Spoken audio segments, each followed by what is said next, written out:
indivisible, with liberty and justice for all. Roll call, please. Mayor Holtzbach, Here. Mayor Pro Tem Vanel, Here. Councilmember Steckler, Present. Councilmember Cavallari, Here. Councilmember Allison, Here. Councilmember Duque, Here. and Councilmember Paddock. Before we get to audience communication, we have an executive session on our agenda under item number 13 at the end of the meeting. Is there any objection if we move that up and do it after we do audience communication at the beginning of the meeting? No It'll only be objection. about 10 minutes. Okay, so the agenda is so amended. With that, we'll now move into audience communication. There's no one present in the audience. Barb, floor is yours. Name and address in 3 minutes, please. Barb Heidel, 1401 144th Place, Southeast Mill Creek. Thank you, Mayor. I wish to thank the Public Works workers, Jason, Tracy, Josh, Robert, and Ryan. With speed and thoroughness, they cleaned up the library parking lot, the walkways, and monument area of all the fallen leaves and debris and helped set up for the Veterans Day ceremony. It was amazing to watch them zip around and make the area very presentable. I also wish to congratulate Scott and Jody along with the Veterans Day Committee for a job well done with the ceremony and parade. Finally, windows of many of the businesses along Main Street look so festive and winter-like. Jody and Scott have spent so much time and effort to make the Festival of Trees such an uplifting display. The preparation and planning it took to produce this was amazing. Thank you to Jody and Scott, the Kiwanis Group, Key Club members, and YAB members. It looks fantastic. Though I will say it was a bit of a challenge to decorate the storefronts and business windows in the dark and cold, as well as rain and snow today. But it's well worth all the effort and hours as one who truly appreciates their hard work. Thank you. Thank you, Barb. Anyone else like to address the council? Going once, twice, 3 times? Okay, there'll be another opportunity at the end. Now the council is going to recess to executive session. Where's my sheet notes? To discuss potential litigation pursuant to RCW 42.30.110 subsection 1 little I. We'll be in recess for 10 minutes. So until 6:13, action may or may not be taken when we are done. So that will be in a brief recess.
I keep wanting to adjust the screen.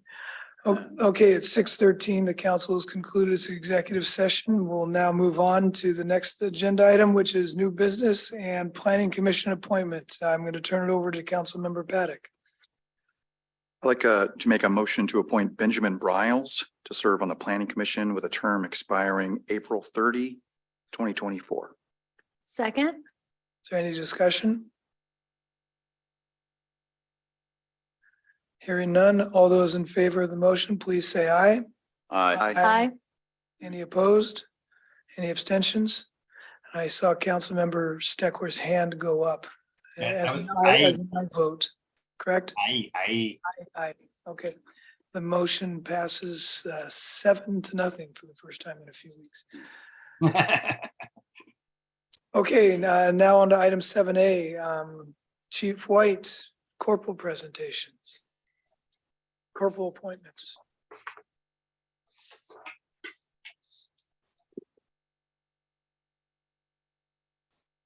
Good evening, Mayor Pro Tem Council. I'm pleased to be here in front of you today to recognize some excellent work by a few of our officers in a ceremony that promotes them, for lack of a better term, to the position of corporal within the department. If Corporal Lerma and Corporal Eichenberry could step forward, I'd appreciate it. Hey, gentlemen, if you would raise your right hand and go ahead and step over this way for me real quick. Okay, raise your right hand and repeat after me. I state your name. Do hereby affirm that I will never betray the responsibility bestowed upon me as a Mill Creek Police Corporal, that I will support the mission, vision and values of the city of Mill Creek and the Mill Creek Police Department, that I will always maintain my integrity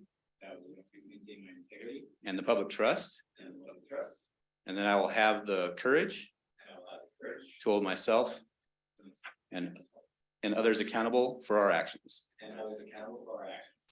Congratulations.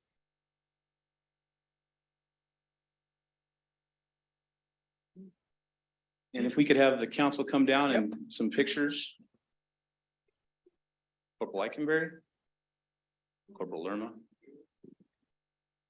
I'll be right there.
I'm not sure. Okay, that brings us to item 8, public hearing on the final budget review for 2023-2024. Ms. Brock?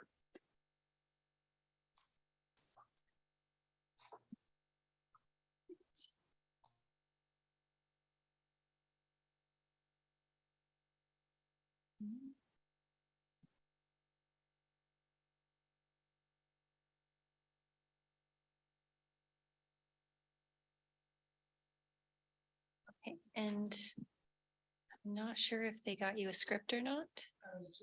I was just looking for it. They did not. So I believe we're gonna open the public hearing. I'll present Okay, then.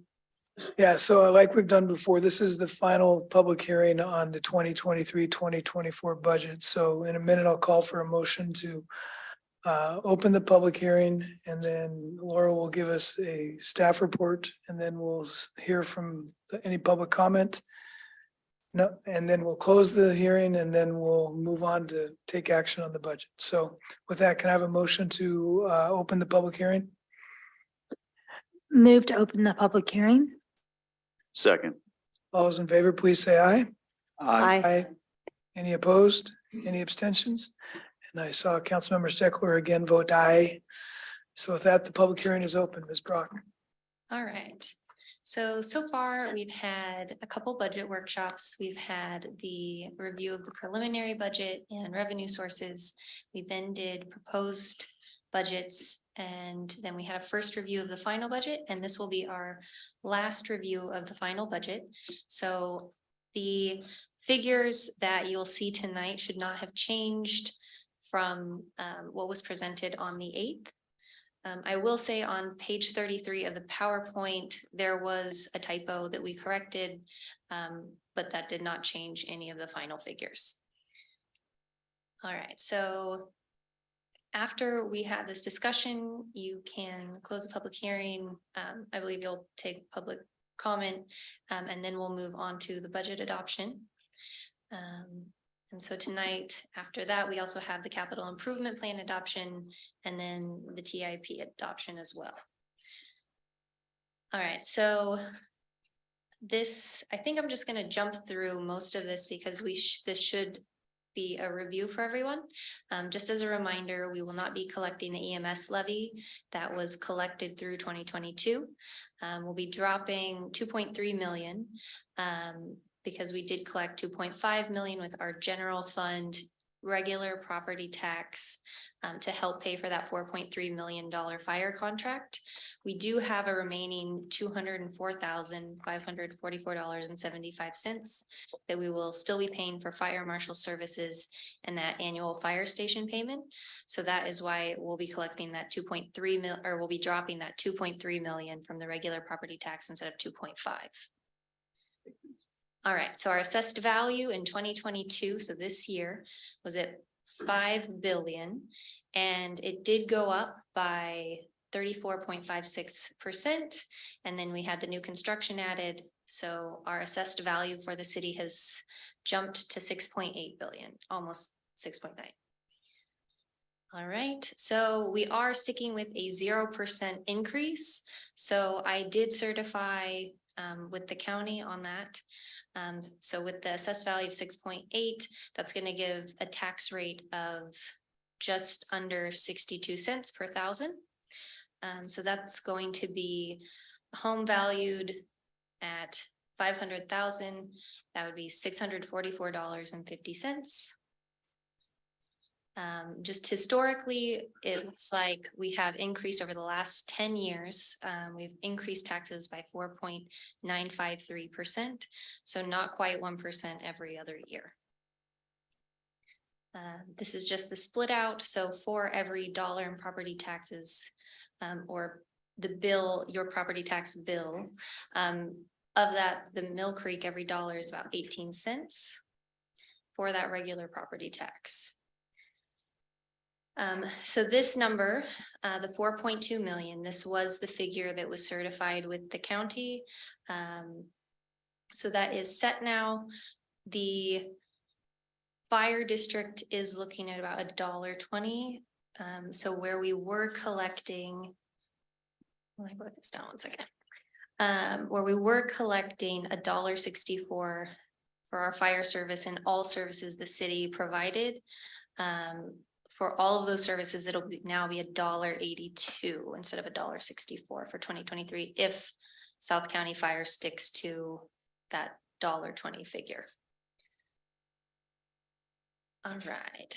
So with the final budget, just so that everyone is on the same page. So we started with the preliminary budget after the workshops, and we decided we weren't going to have that 1% increase. So we went ahead and took some of this out, and we are planning on using ARPA funding to cover that comprehensive plan, some of the different expenses that we couldn't include in this budget.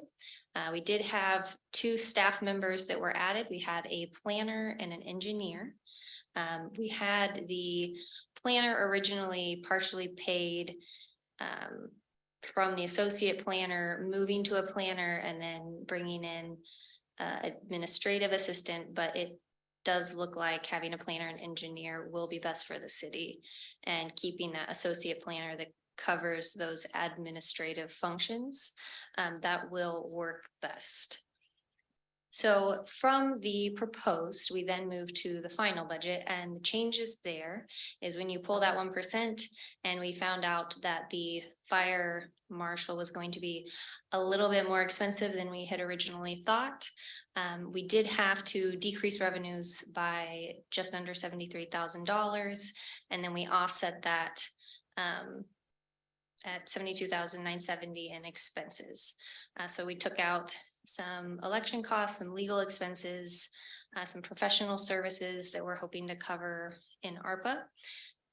Same with Public Works and Community Development. So we do have, I'm sorry, you're not gonna be able to see that. All right, so we do have the engineer, a planner, and then 2 part-time passport techs that we have included that are additional over that 21-22 budget. That is to help bring in that additional revenue to help offset some of the rebuilding as we get our recreation program going, and some of our other fee structures that have not increased in quite a few years since COVID started. So overall, general fund, we have no EMS levy. The citywide fee study is expected, so we're hoping that that will bring in some of that additional revenue. I did decrease sales tax just because we are looking at potentially moving into a recession. And then this general fund does not include any ARPA revenues and expenses. I do have that in Fund 013. It's a managerial fund. Can you go back one slide real quick? Yes. I think it's a slide before that. Okay, I just want to make sure I'm correct. And oh no, why is the big drop off in the Public Works FTEs of 6 people from 19 and 20 to 21, 22? Did we lose that many? When I first saw those numbers, I was expecting to be different years. I was thinking that might have been a consolidation of the departments, but did we have that big of a drop off? That was previous administration. I know we had the surface water move. So this surface water person was included. They'd had an engineer here that is now considered a surface water employee, but that is still at 15.8 instead of 17.8. Okay, that just caught me. Can you go back 2 more? You had the slide that had the bank capacity. And again, I just want to point out that this is a unique situation with our decision to reduce our here. Is that number when we are here 2 years from now, or I guess when we have this discussion next year, will be $97,267.87 plus $2,336,148.73. We'll have a lot of bank capacity. Correct. And that is, if we were to need that, we could use it. I don't believe anyone plans on doing that at this point in time, but that is an option moving forward. All right. So overall, for the general fund, the biggest changes that you'll notice are in the taxes section, and that is related to that EMS property tax levy. So that's about 1.8 million over this biennium, or 1.8 million annually, and then you also have that 2.3 million that's dropping off from 22 to 23. And I did that one. So we'd had some interest in the changes for 21 through 23. So for 2021, a lot of our expenses we did try to really hold down because we were dealing with COVID. And then there were some expenses that really just had to be made in 2022. We're trying to function more like normal now. And for the police, you'll see this is 4.7. I have the remaining budgeted amount in for 2022. That doesn't necessarily mean we'll use all of that. And then we have projections based on where we think police will fall going forward. So again, for property taxes for 23 and 24, that really drops here. It's almost half. And that is EMS and the drop in the regular property tax levy. We have some criminal justice sales tax that is going up. So that is the only reason on our sales and use tax, this number is higher. Because on our typical normal sales tax, everything was projected a bit lower. Okay, just as a reminder, our property taxes did used to cover 55% of the general fund expenses, and now that will be dropping to 36%. So sales tax will now cover 40% of our expenses. So that is a bit more variable. So if this recession does happen, we will have to be watching expenses very closely as well as revenues. So from here, I don't know that I want to jump into all of the funds. I think streets fund is one we can discuss just because there is one additional line that is new or that is more irregular from previous years. They have occasionally had transfers in, but I have included the transfers from the general fund starting in 2022. We will be looking at a budget amendment here in the next couple weeks. Specifically for the streets fund, because we do have more maintenance cost as the infrastructure continues to age, and we're looking at how we want to address that. So on the streets fund, I just want to bring this transfer line to everyone's attention. This is not something we've seen regularly. So we have started budgeting these based on need. And as we look at our fee structure, right-of-way permits, different expenses, we'll take those into consideration to potentially take some of that burden off of the general fund. Did anyone want to go over any specific funds overall? So everything else, I will say. There's been no changes to any of those since we reviewed them in. Right. So the only change from the 8th, this everything else was correct. There was just a typo here. And so this was at 4.2 million and it should have been at 4,050,000. Everything else was correct. The ordinance is correct. All of the detail has the correct revenues and expenses. It was just this specific spreadsheet. So I just wanted to call that out. That this number has changed from the 8th, but these have not. Laurel, I had a question. I know we had a discussion about it, and unfortunately, I'm forgetting some things. So it's more of a, maybe you could help remind me. And they were in regards to some departmental projections that we have going down the road. The 3 departments were HR, finance, and marketing and communications. So when we were looking at those, projecting those quite a ways out. Yeah, there we go. Oops, is that it? Yeah, this one. I was just curious, what was the thinking? I noticed significant increases in finance administration, yet communications and marketing pretty flat all the way out through 28. And also, what was the plan with HR, which was, pretty flat all the way out through 28. But what was the thinking behind those projections? Yes, so HR is coming down quite a bit. We had the majority of our legal expenses hitting there. And now that we've had a lot of the legal cases, issues, those have really started to be wrapped up. We're down to I believe there's an open records one. So that's why that has dropped. And then overall, we're doing around a 2% increase for expenses overall outside of salaries. And so HR, we do have that one employee there that will remain there. And then for the clerk's budget, that is taking on. So if you notice the city manager's budget in 2022, we did finally have, both your city manager and your deputy where before we'd had a city manager, we didn't have a deputy, then we had the deputy that moved into the city manager. Mhm. So we do have 2 full-time employees here, and then we have a half of an employee. So we split that deputy clerk That executive was it. assistant. So that is why that drops, and then why the city clerk increases a bit, because they're taking on half of that employee. So we're not adding any additional employees, it's just reallocating based on what they're doing. Was it city clerk or did the other half go to finance and administration? So finance and administration, that is actually the additional hours for the different employees.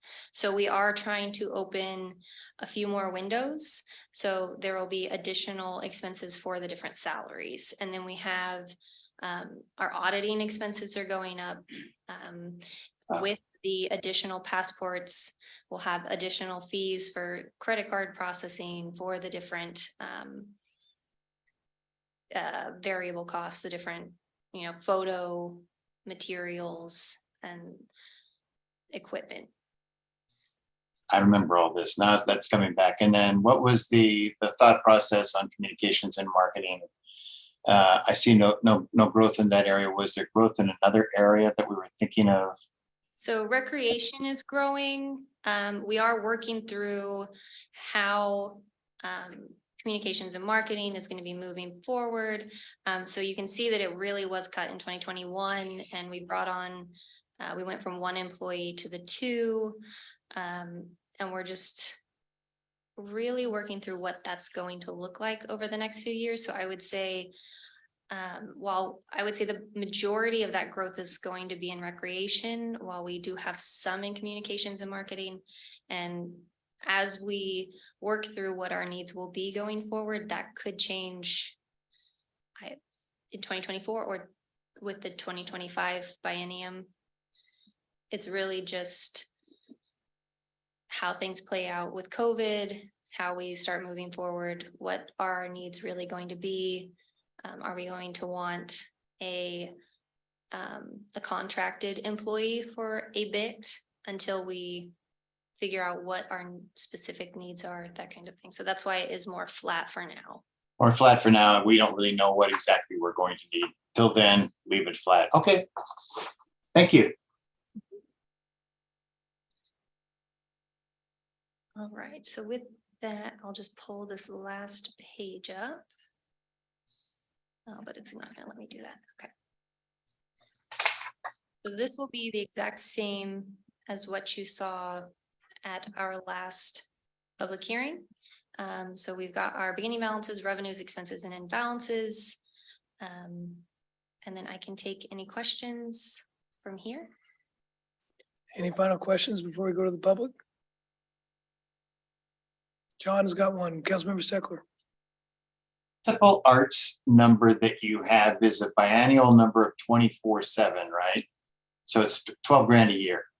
So on the municipal arts, we have a fund balance of $24,757.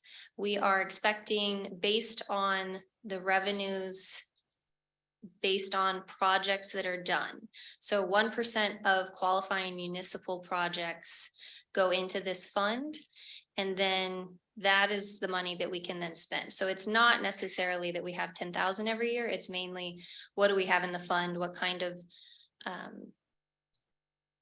art project do we want to put in? Do we want to put it in with the project? Do we want some kind of a statue? It's mainly for the beautification of the city. Right.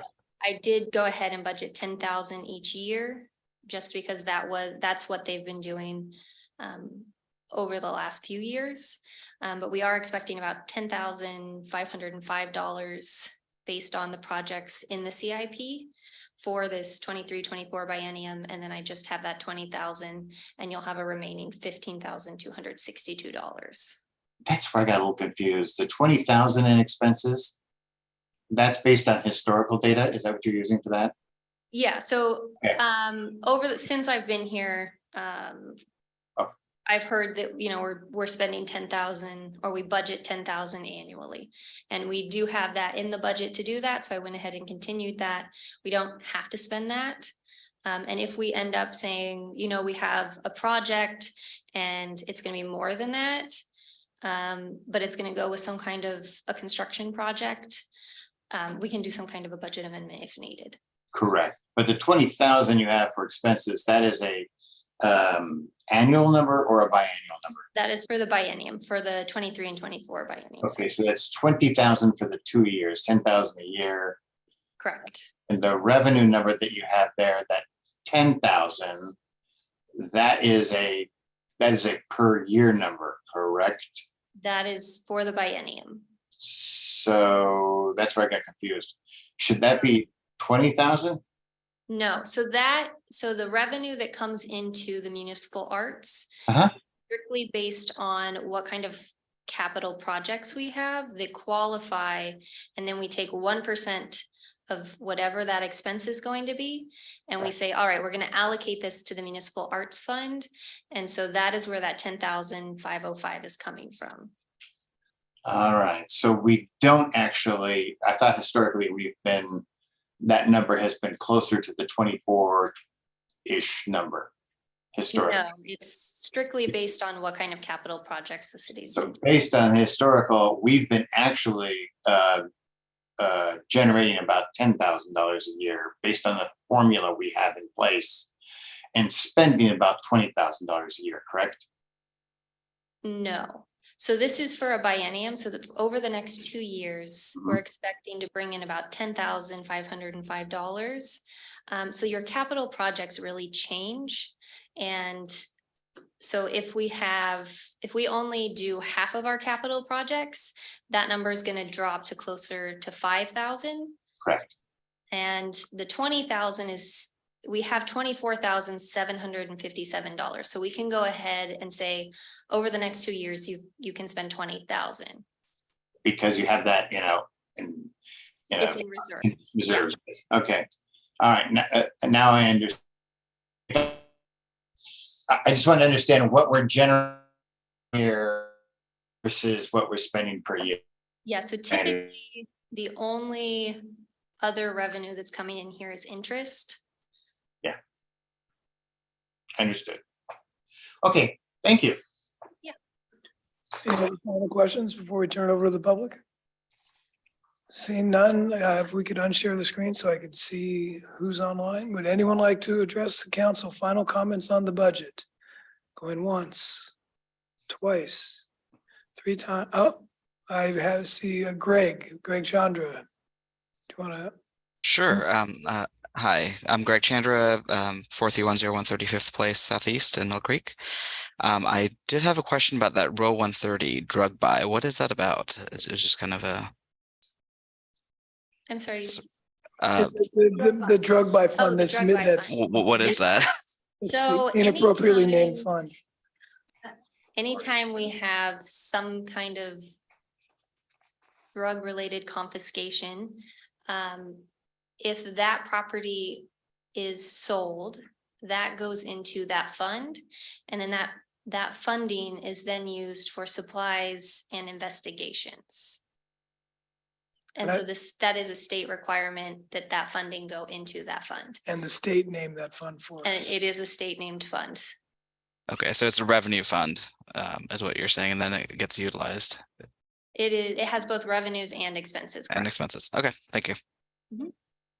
Anyone else like to ask a question from the public or make a comment? Okay, seeing heads nodding no. Do we have a motion to close the public hearing? So moved. Second. All those in favor, please say aye. Aye. Any opposed? Any abstentions? Again, I saw Councilmember Steckler vote aye. So I believe that motion is approved 7-0. So with that, thank you, Laurel. Now we move on to, well, you probably can stay up there because aren't you going to take the next item as well? Yeah. On to new business and back to the budget adoption ordinance. So the ordinance just has, I don't believe I have that one pulled up just yet.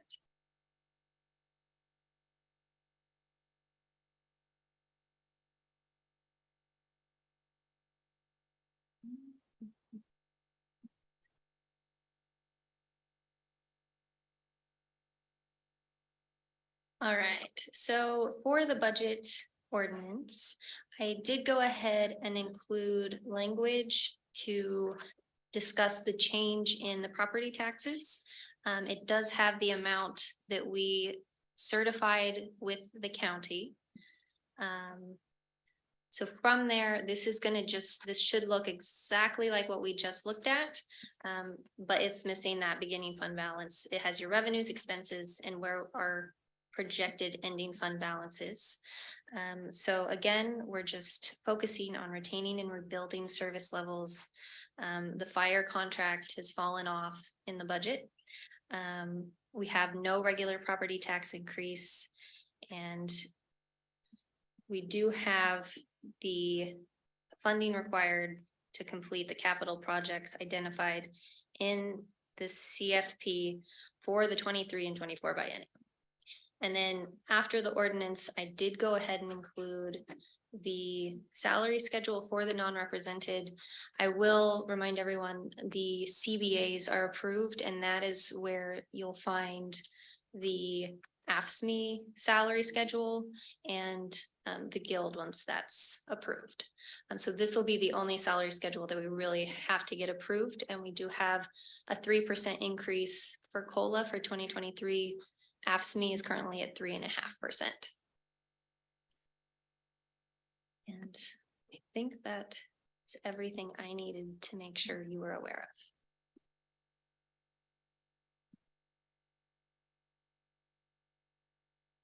of. Councilmember Duque. So I believe the next step is that we can do a motion. Great. I'd like to move to adopt an ordinance of the city of Mill Creek, Washington, approving and adopting budgeted revenues and expenditures for the 2023-2024 biennium commencing January 1st, 2023. Second. Any discussion?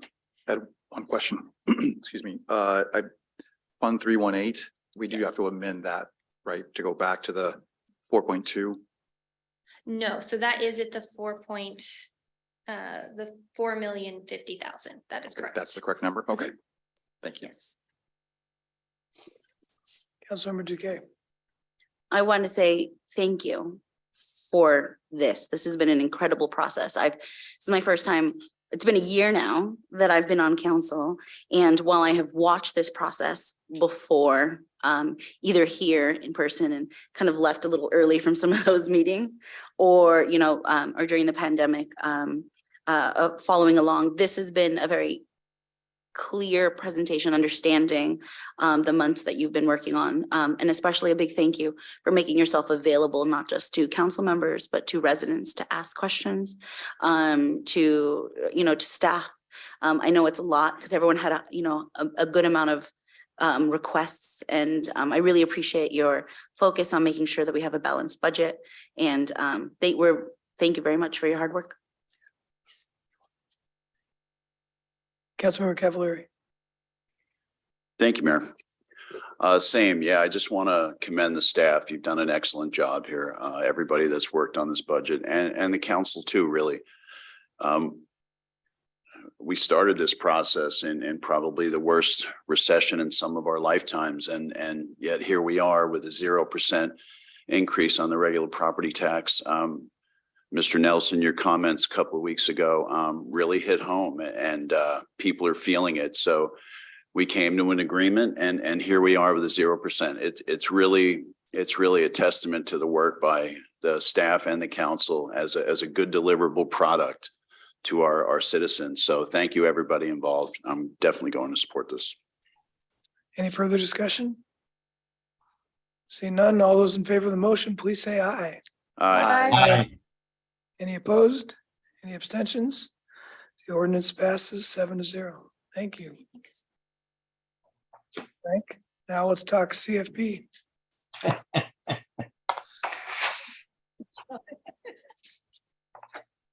you, Mayor, City Council members. I do not have a presentation tonight because we've talked about the capital improvement program over the course of the last 2 months. I came before you this evening to answer any questions that you might have and whatnot. And then there are 2 actions that we're asking City Council to consider this evening. The first of the actions is to adopt an ordinance to adopt the 23-28 capital improvement plan The second action is to adopt a resolution to adopt the 23-28 Transportation Improvement Plan. It's just there is a difference in statutory requirements associated with each one of those things. However, the documents are essentially the same. The Transportation Improvement Plan is just a excerpt of the transportation projects from the capital improvement plan. I do want to mention one thing, and this will be corrected on the final ordinance and the final resolution. I had put an adoption date when we were originally planning on adopting this on November 8th on attachment A on the cover sheet. We're obviously adopting it tonight, so I will correct that for the final ordinance. Other than that, is there any questions that I can answer for City Council? Any questions? Going once, twice? Hearing none, do we have a motion? I'm happy to make a motion, Mayor. Move to adopt ordinance for the city of Mill Creek adopting the 6-year capital improvement plan for years 2023 through 2028 in accordance with the city's biennial budget process, the city's comp plan, and the State Growth Management Act. Second. Is there any discussion? Seeing no lights on or hands raised online, all those in favor of the motion, please say aye. Aye. Any opposed? Any abstentions? The ordinance passes 7-0. Do we have any additional motions? I can. Go ahead, Councilmember Move Duque. to adopt a resolution adopting the 2023-2028 Transportation Improvement Plan. Second. Any discussion? Seeing none, all those in favor of the motion, please say aye. Aye. Any opposed? Any abstentions? That motion, the resolution also is approved 7-0. Thank you very much for all your help on this. I appreciate it. Thank you for all your work. Good job. Okay, where are we at? Fire, Director Todd, or is it Martin? Who's got the floor on this one? I think Grant has a slide deck he will bring to you. Got any questions on things I can handle those here or Grant can handle? I think we're going to turn over to Grant directly. Okay, Good evening, council. Can you see, we have the screen up? not yet. Now we can, yes, Okay, great. we got it. Thank you. So in the spirit of the presentations for tonight, which is wrapping up things, this is one that I think that will be wrapping up well over a year's worth of work with respect to completing the transfer of service for fire service from Snohomish Regional Fire and Rescue SERFR to the South County Fire Regional Fire Authority, the RFA. And I just want to go through the real estate transactions that we will be involved with as we make that transition in service and also transition in ownership of Fire Station 76 here in Mill Creek. So what I want to cover today is sort of a little bit about the background to what we're doing tonight, how we got to where we are, the projected service transfer date, which is going to be, we're aiming at December 13th. The two real estate transactions that we have to go through to complete the transfer of service and the real estate, and then a couple of little pending items that are not quite wrapped up that we weren't able to include in your packet. We will be asking you to adopt a resolution authorizing the city manager to execute all documents necessary to complete not only the acquisition of the remaining interest in Station 76 from SERFR, but also then transferring that real estate to South County Fire. Just a little bit of background. As you know, the station has been jointly owned by SERFR and the city for a number of years. Under our current service contract with SERFR, which comes from 2017, there were provisions granting the city the right to purchase the station upon termination of SERFR's service. As you know, in December of 2020, the city received a letter from SERFR providing a notice of termination subject to trying to negotiate a new contract. The termination date is December 31st, 2022.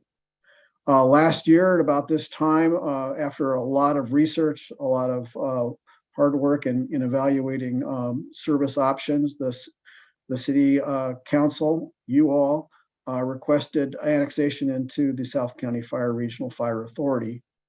And then earlier this year in February, you adopted an ordinance or a resolution that included a pre-annexation agreement setting the terms for our annexation into South County Fire subject to the voter approval. That agreement also contained terms under which we would acquire Station 76, exercise our rights to do that, and to transfer it to the RFA. Then in April, the Mill Creek's citizens or voters approved the city's annexation into South County Fire, into the Regional Fire Authority. Immediately thereafter, the city notified Surfer of the city's intent to purchase the station. Then in June, we began some meetings to plan for the station acquisition and the transfer of service. That continued during the summer, and then in the fall, the parties got together again, targeted mid-December as the transfer date, and started working on the mechanics of how we transfer the property. In order to do that, we have to do essentially two real estate transactions. The first one is for the city to acquire the balance of Surfer's interest in Station 76. A lot of this was negotiated in advance in your 2017 agreement with Surfer that under which you've been receiving service. The purchase price was set at 1.16 million. The city had the right to either pay it all in cash or in 20 annual installments of $58,000 a year with zero interest. And you wisely chose the latter.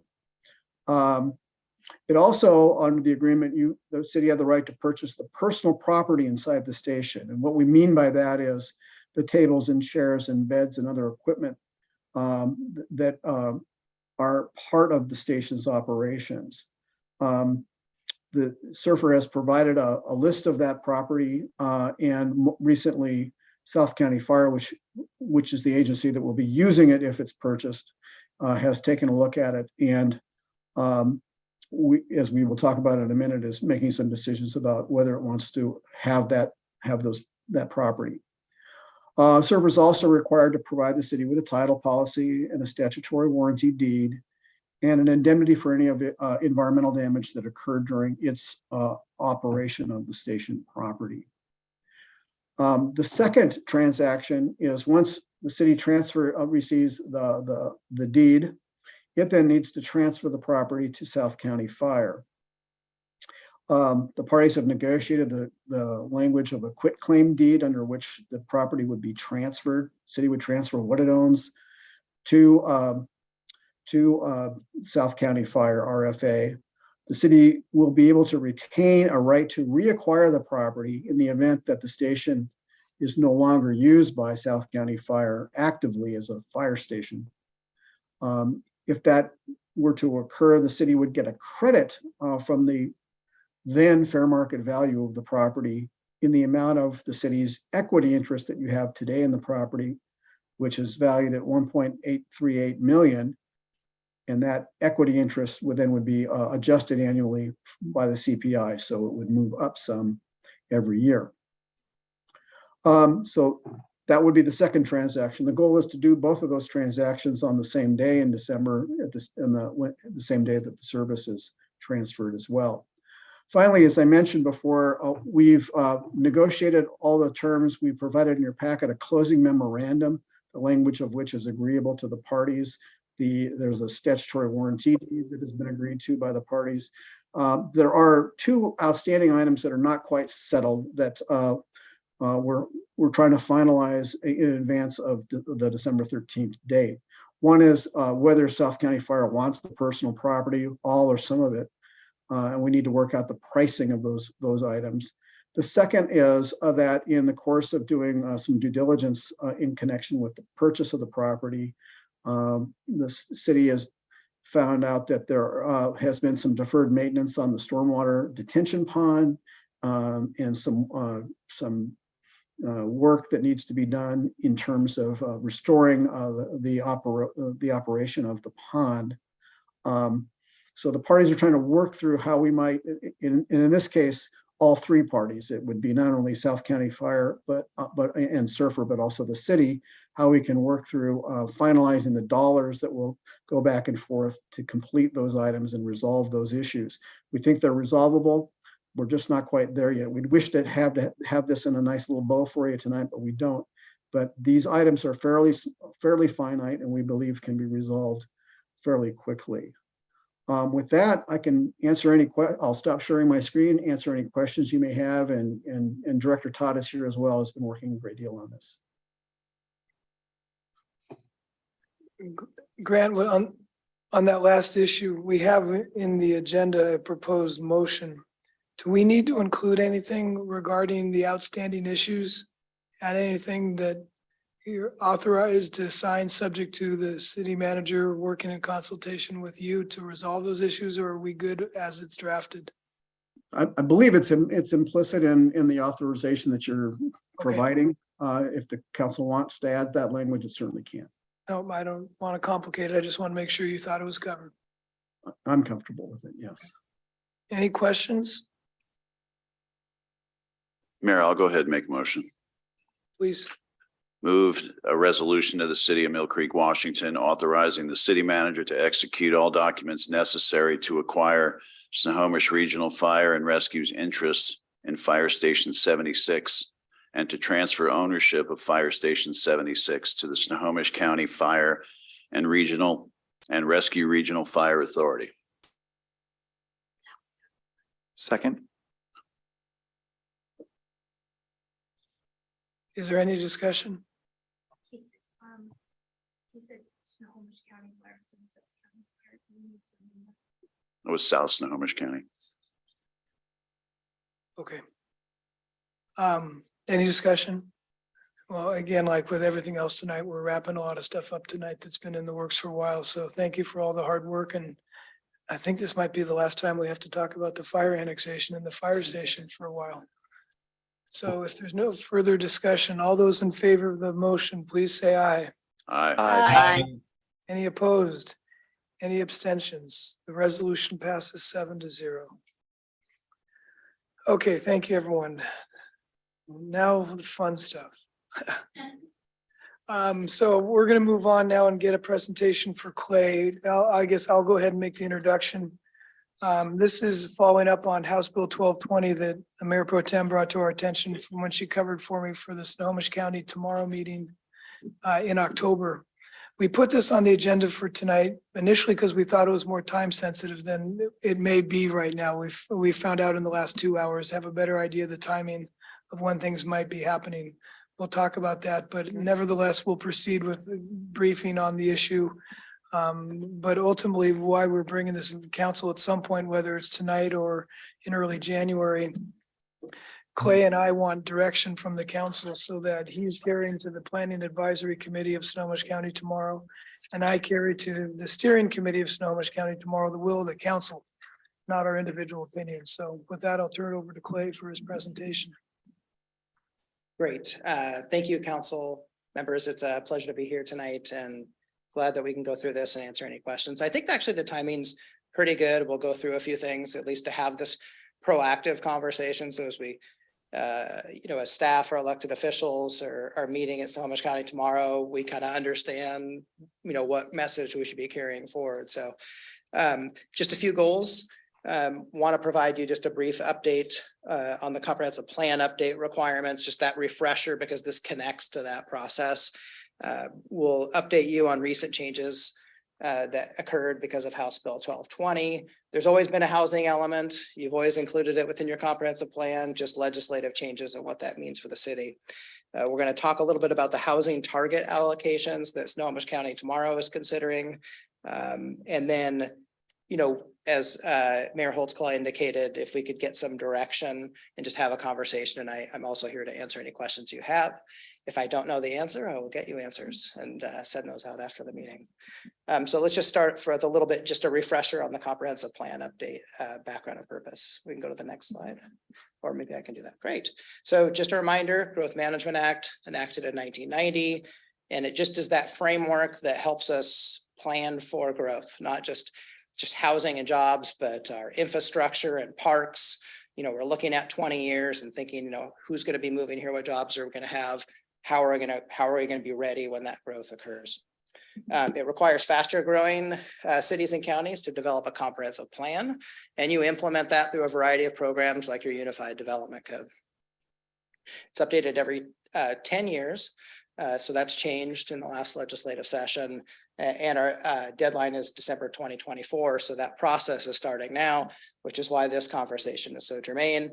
And it's modeled as that bottoms up process. So sometimes you might get questions like, is this a requirement under state law? Well, there is balancing. I mean, there's state law requirements and there's guidance. And then there's also this process that's set up in state laws that, you really want to be able to model growth around how your community wants to grow. And so there's this kind of this teeter-totter of making sure that you're meeting regional and state law requirements, but doing it in a way that meets your community's needs. And so that's important for the city of Mill Creek. So a comprehensive plan has elements to it. And they address different things. They're also connected. And so, we might talk about capital facilities where you're looking at your infrastructure and your schools and your fire, and you want to make sure all of those things are there when growth occurs. You can't wait till it occurs and then say, hey, what are we going to do about water and sewer and all these important things? So I know you talked about this with capital facilities tonight, utilities and transportation, the environment and parks and open space, et cetera. And two of those pieces are land use and housing. Land use is really thinking about planning for population and employment. The housing element is talking about specific types of housing that you would be planning for. Again, there's always been language in the housing element regarding planning for a variety of housing types. 1220's just got much more granular. So it's really just getting much more focused on the type of housing that you'd be planning for. So just a reminder that we've talked about this before, but based upon the growth targets that were adopted in the countywide planning policies, the growth target for the city of Mill Creek is 3,887, and that would be kind of the planning, but the amount of growth you would be accommodating between 2019 and 2044. As part of the comprehensive plan update, we would update those numbers. So you would take a look at what growth happened between 2019 and some date, maybe the end of this year or something, and then that would modify that number. So you can kind of look at that pipeline growth.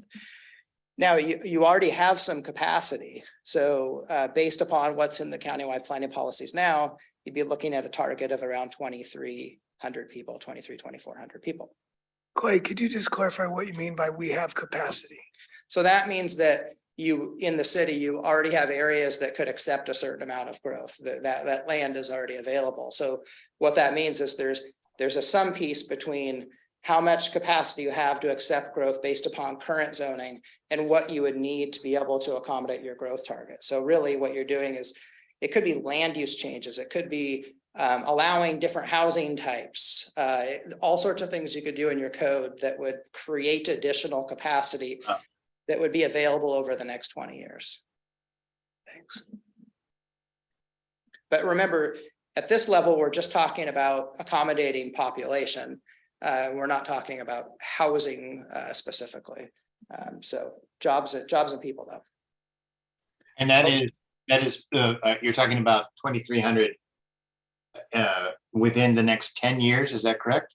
No, that would be between 2019 and 2044.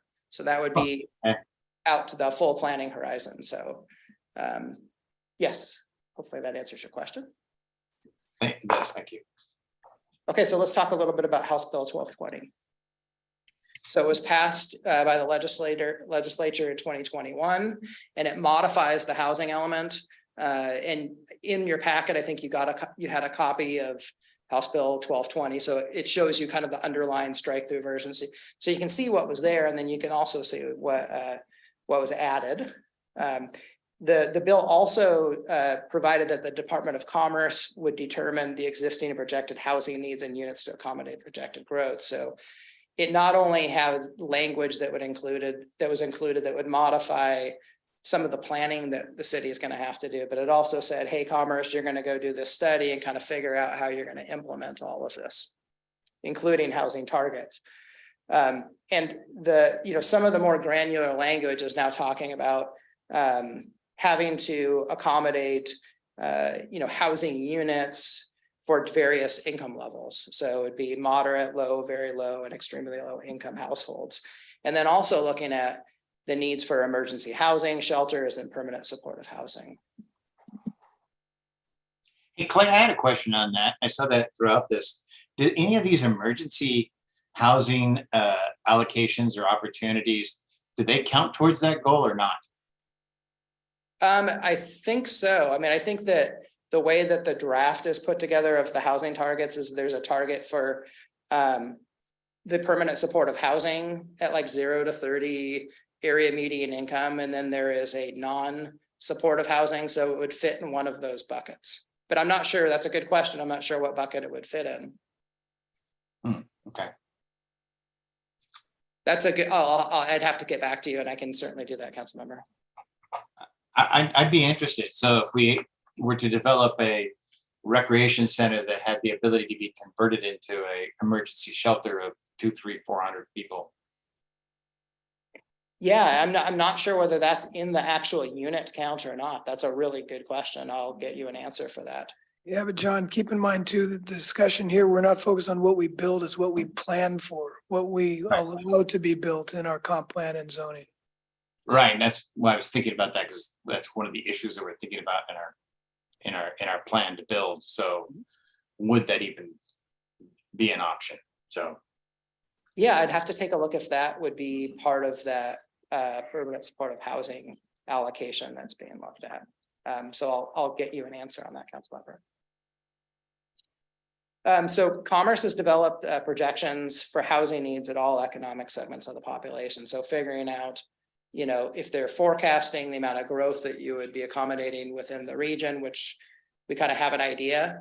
And then if you broke that down by people per household, then you could get like housing units, and then you could figure out what housing need might be.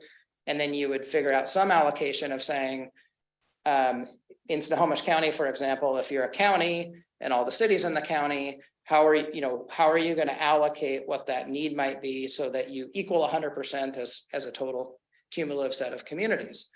And so there's a number of ways that you can do that. So projections developed by Commerce are being implemented by Snohomish County tomorrow, and then those would be implemented within the countywide planning policy. So just like the growth target was adopted at the regional level, and then the city is going to implement that, these housing targets are going to be implemented within the countywide planning policy. They're proposed to be, and then that raises the level of expectation in terms of what the city is obligated to be planning for. It talks about planning for and accommodating, but really you can just set the measures in place to make it possible for certain housing types to be built at certain income levels. You can't necessarily facilitate that always happening because you're not developing the property, you're just providing the mechanisms to be able to allow it. Clay, the growth targets you reference come from the Office of Financial Management, and they've been remarkably accurate over 30 years of growth management within about a percentage. It just dawned on me why the legislature in their infinite wisdom delegated the projections to Commerce rather than OFM. I don't think that they delegated the targets. Well, they delegated the Commerce to come up with the guidance on development, and we're talking about projections that are coming from Commerce. Yeah. Why aren't they coming from OFM? Yeah, I mean, that's a good point. I think that it's just different. It's a little bit of apples to oranges information in terms of the work that Commerce is doing is trying to figure out, if you broke down total population by number of housing units, and then you tried to figure out what the need would be. I think that the need issues is probably less of an OFM issue and more of a Commerce issue, because what they're doing is taking what that housing need might be and then figuring out the guidance for local governments, like how are you going to do this? Because no one's going to know.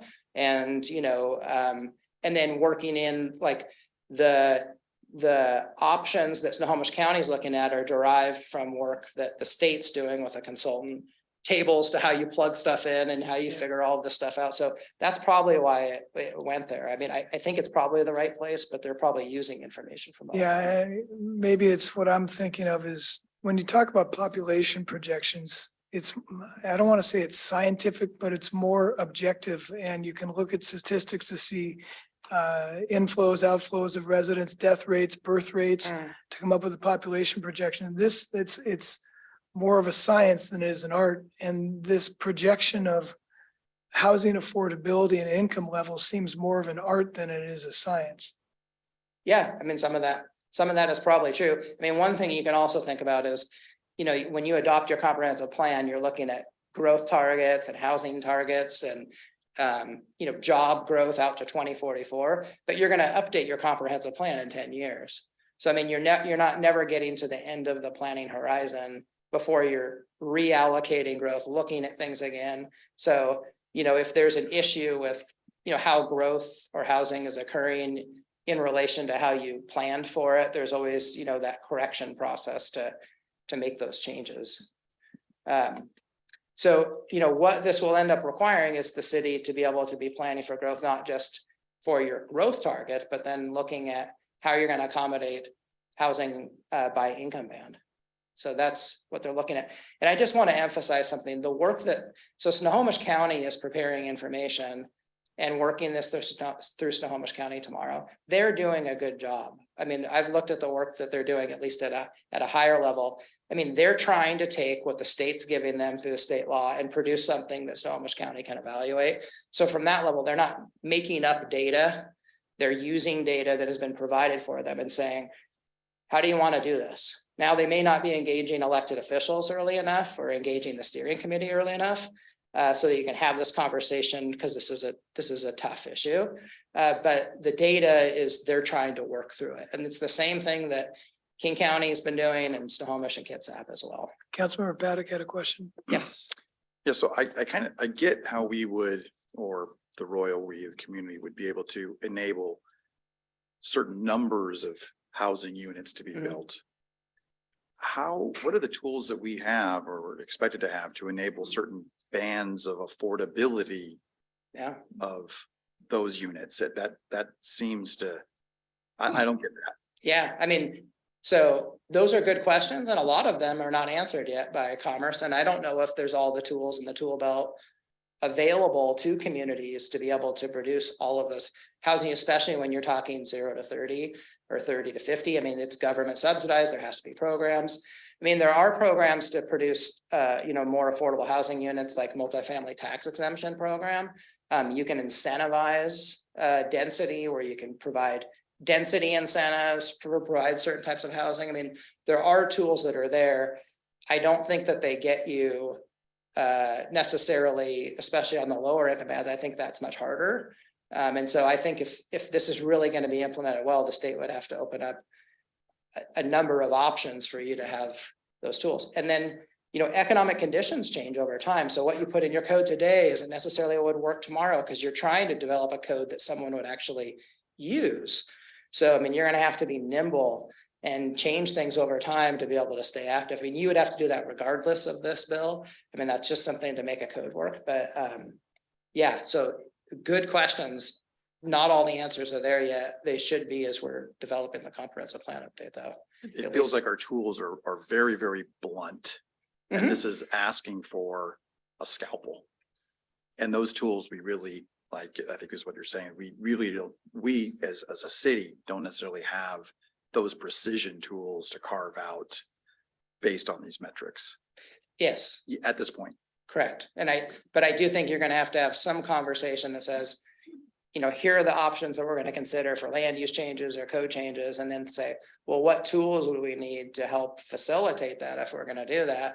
And then you'd have to be looking at code changes and new programs and things like that to actually facilitate them occurring once you adopt them. So, I mean, I think that's going to be part of a pretty robust conversation you're going to have.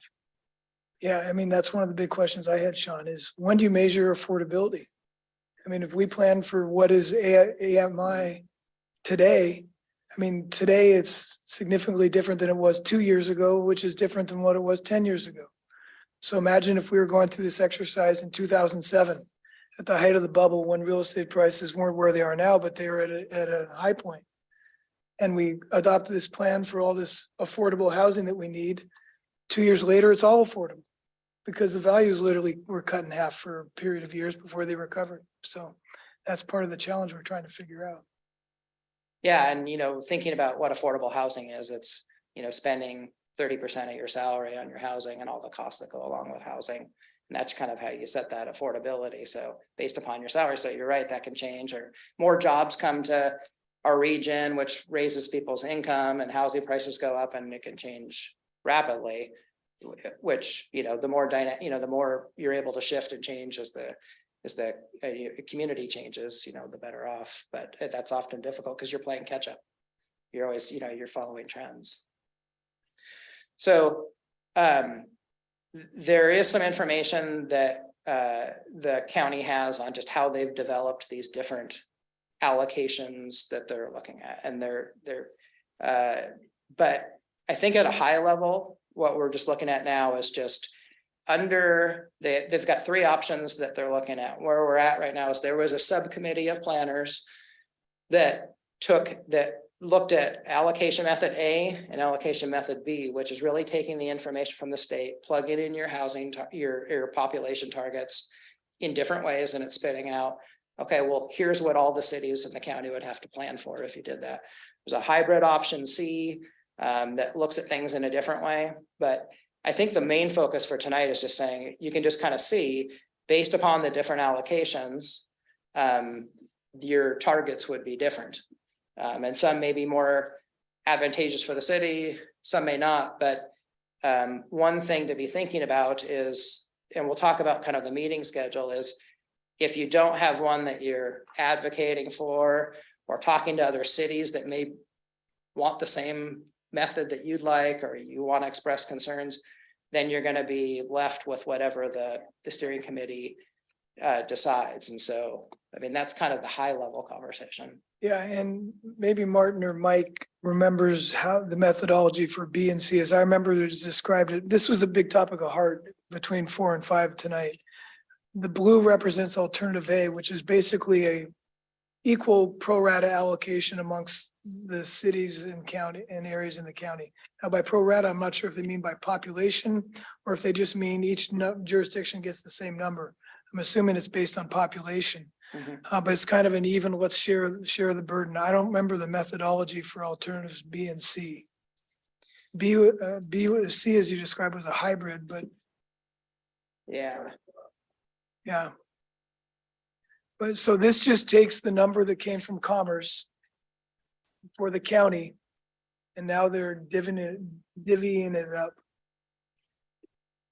I may be wrong, but if my memory's right from listening to the presentation at SCT, I think allocation B was more a method. They're looking and saying that everyone needs to have their fair share of all the income levels bands. And then they were going through, and therefore, if you have a lower number of that income level, then they are assigning you more of that income level, because they are saying that everyone that allocation method is that everyone should have their fair share of that income level. Yeah, and I can get you, council, I get you an explanation of kind of how each was put together. I've gone through it. To me, even for me, it's a little hard to understand exactly, but I know A and B, they're taking those from the state.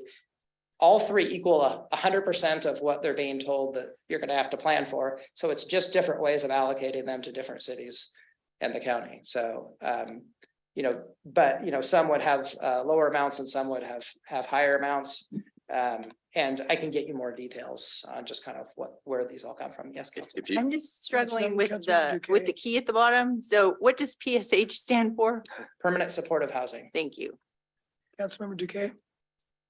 That was my question, is I don't understand the axis, because I don't have a key on here. So the number -800, so that's population, right?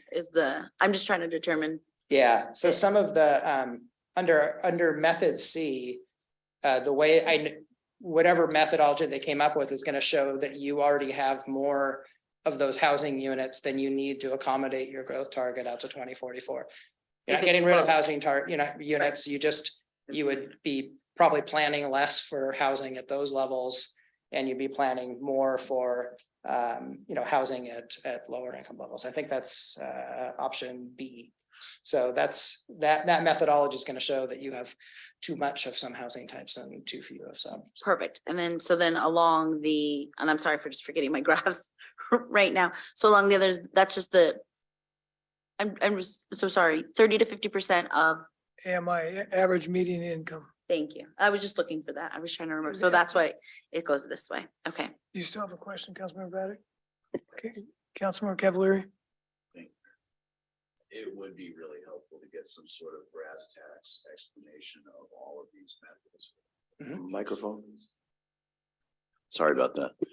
It would be really helpful to get some sort of brass tacks, explanation of all of these allocation methods than all of us trying to reflect memory of what we think it said, and be really helpful for sure. Yeah, I have the information and I'll distill it down. So it's it's easy to go through there. I'll So, chime in. So Brian referred to this slide. I've got the slide. We can send it to you, but Clay's gonna have to interpret it because it says great things like method A is same shares of new housing growth are affordable in every jurisdiction. Kind of makes sense. Method B, same shares of total housing stock in 2044 are affordable in every jurisdiction. You go like, what?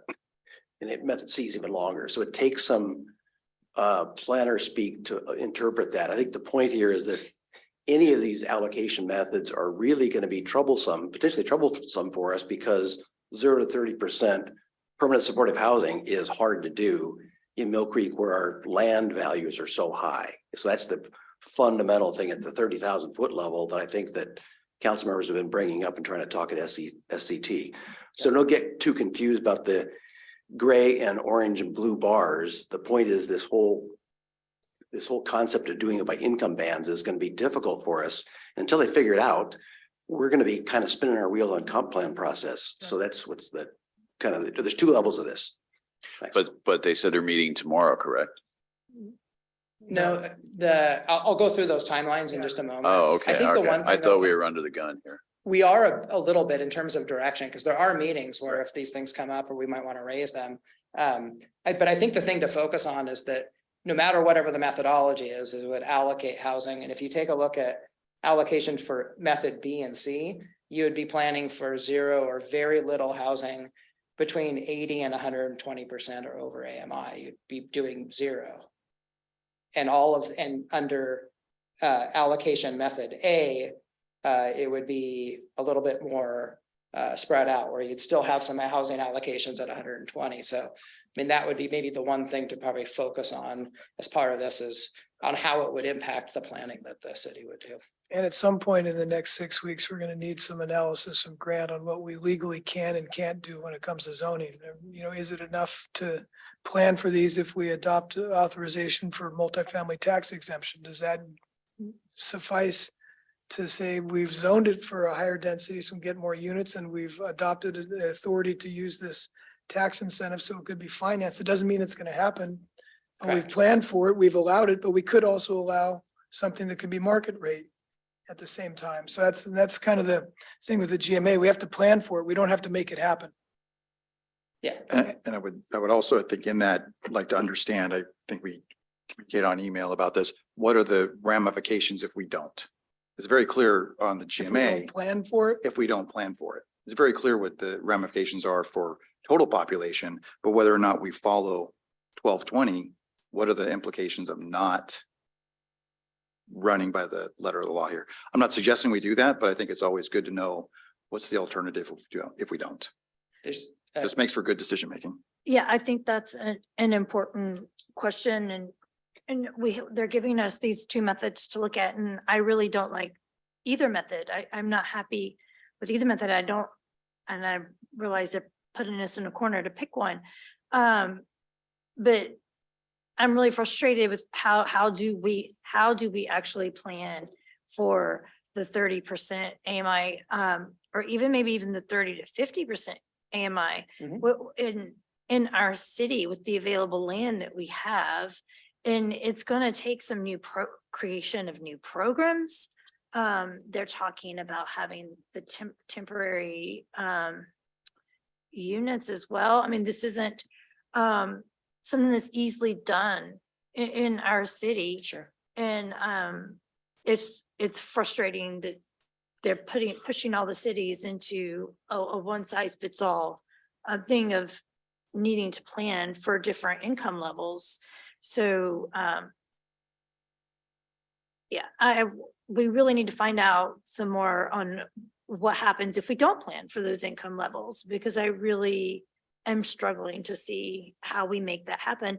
And legally, as far as I know, we can't say we're gonna plan and this is gonna be a 30% AMI. We can change a zone, but we can't say what gets built there I don't under think that that would be the zoning, right? expectation. So it's kind of confusing and frustrating. Yeah, and I can understand. I mean, a couple of things. I think at least in some of this is new, so you don't know how it's gonna bear out over time, right? But I think the goal would be you'd have to just plan and provide the programs and mechanisms to allow these things to happen. And there's different ways you can do it. It could be incentives or things like multifamily tax exemption or whatever you want to look at. If you put those programs in place, that's probably looking at implementing the intent of the law.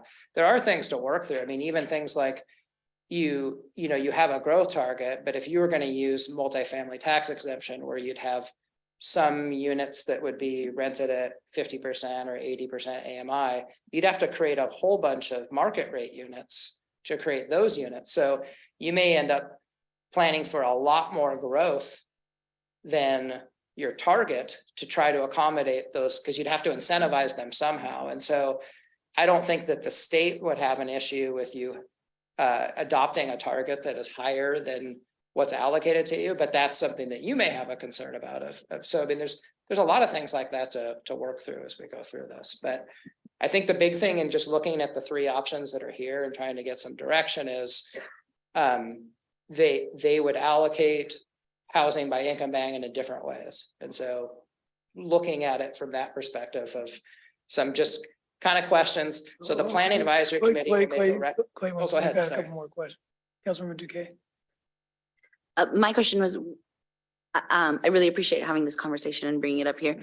What have you heard from other councils or other cities that are looking at the same thing? I will chime in on that. I brought this up at the mayor's meeting yesterday and I was a little bit surprised that I got crickets. Really? And I think that Mike and Martin would attest. I brought this up on the Heart Committee again today, and I seem to be the only one that has a concern about this. So. Wow, thank you Yeah, for, it surprised me a little bit too. And on the question of what the recourse is, I mean, I think there's two ways it comes into play. But I believe our comp plan ultimately has to be adopted or blessed by PSRC, the Puget Sound Regional Council, to make sure it's compliant with the regional plan that we're all operating under. And so if we're not approved through that process, I think there's one set of implications from the state of withholding certain tax streams and that sort of thing. If we went ahead and thumbed our nose and went ahead and adopted it, then we're subject to a growth board appeal. And then it goes, if someone appealed, we'd go to the growth board. If no one appealed, that's the ironic thing about the GMA. You can adopt something that it flagrantly violates the GMA, but if no one appeals, it's like the tree never fell in the forest. So I think there's two different avenues that we could get, I don't want to say in trouble, but where there's legal ramifications. Yeah, I mean, that's a good description. You have the two different pathways you kind of have to meet. Then there's ramifications both ways, depending on, if you get appeals or what PSRC finds if you're not implementing regional policies. This is more of a state law requirement rather than PSRC, but there are a lot of policies that are now countywide planning policies that are kind of focused on providing affordable housing. So I'm not sure how PSRC is going to implement these two state law requirements. But Yeah, one more thing to your comment about what other cities are thinking. Someone made the comment is pitting the cities against each other. I mean, Everett will tell you, we're taking more than our share. Linwood would too. We're somewhere in between because we do, even though people I don't think recognize it, we do have a fair amount of below market rate housing, whether it's the farm or the Hawthorne apartments. Imagine this discussion in Woodway. I mean, they're going to have a bigger challenge than we are with meeting these requirements, but it's a little bit pitting cities against each other of how we deal with this. Because I don't know, I mean, it's a regional problem, but I don't know how you deal with it. Yeah. I think that's exactly what I wanted to know is what is that atmosphere?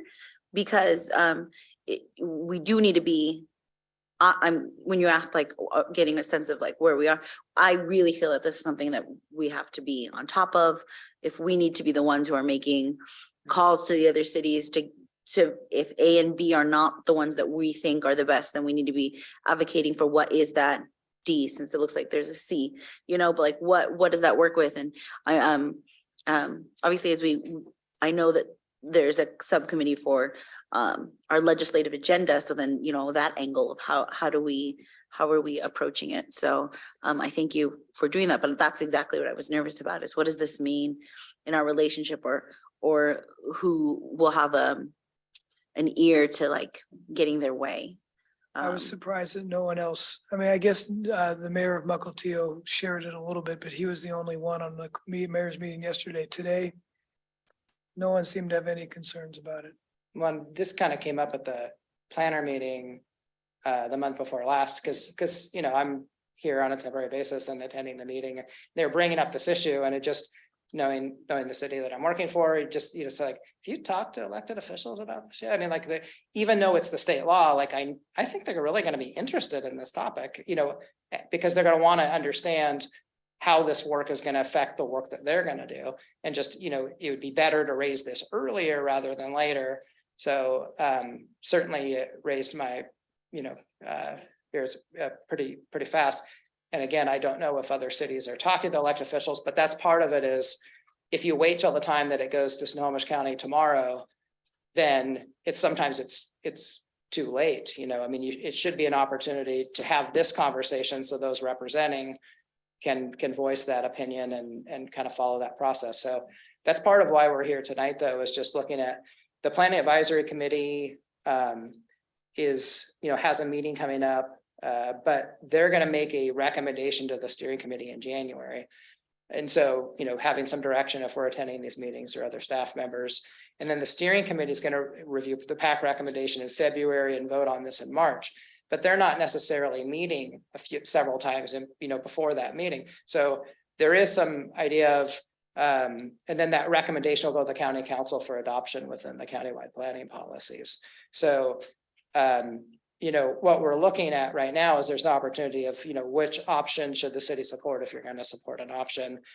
Should the city reach out to other cities to kind of figure out which option you might want to support so you can kind of lead the conversation? Should staff and council members representing the city ask SEC to amend the approval process? Or, should the city look at options to amend 1220 as part of the legislative session this year? I mean, so that would be something of not ignoring what the law says, but saying, hey, we can tackle that separately. So these are kind of the questions that are posed for you tonight that I think would be helpful to us attending those meetings and thinking about what are those next steps that we can be taking on now. Councilmember Steckler has a question. Well, not a question, but a comment. I want to go back to a comment. Somebody made a comment I thought was pretty brilliant early on in the conversation. I can't remember who actually said it, but sometimes when someone establishes these guidelines, people see them as a constrictive. This is the way we have to do it, and we have to follow these guidelines. Whereas, as somebody stated, you can actually look at these guidelines and reformat them to meet the needs of the city. Like, for example, if we could build a development where maybe some of the units are these beautiful units that meet the criteria and design, but they nowhere meet the financial criteria of this program, but would allow us to have other units in the building that would meet the criteria. In other words, those high-end units could fund the development cost of building a structure that Mill Creek would be proud of, but that we could afford to have units in the building that would meet the criteria. So I think maybe taking an opportunity to get a little creative and sit down and brainstorm on it. Is there a way that we could use this criteria and meet the needs of Mill Creek? Because if it hurts Mill Creek, then yeah, that's something that we don't like. But if we can actually build developments and meet these needs and meet this criteria, we could be a trendsetter. We could be establishing a different way of looking at this kind of criteria. As long as it builds something that we would be proud of that meets our architectural and planning guidelines. And you certainly have the opportunity to plan in a way that meets your community's needs. It's just that the targets are vastly different. And so the type of planning that you would do would be very, very different under option A versus option B and C. And so that's probably the discussion to try to get ahead of, because it's, once you get down to you're doing your comp plan, there's so many steps that have already happened that you still have options, but a lot of decisions have been made that help guide what you have to do. So this is an opportunity to get ahead of that conversation as much as you can to make sure that the outcome is what's in the best interest for the city. And I think as to the bullets, I would not suggest the fourth bullet anymore based on the mayor's meeting yesterday and the Hart meeting today, because I think we'd be the lone person in that boat rowing forward. And so without other cities, unless and until other cities reach the same level of concern that we have, I don't think we're going to get anywhere. And I think Clay and I and Mike's initial recommendation would be the only option of the three that have been presented that would make any sense for us is option A. So I think that would be the direction, is that of the crappy choices we've been given, the least crappy that the council would support would be option A. And that, you know, the direction would be to advocate for that and to try to build support amongst the cities, whether it be Clay and I or staff or other council members with other council members trying to build support for option A.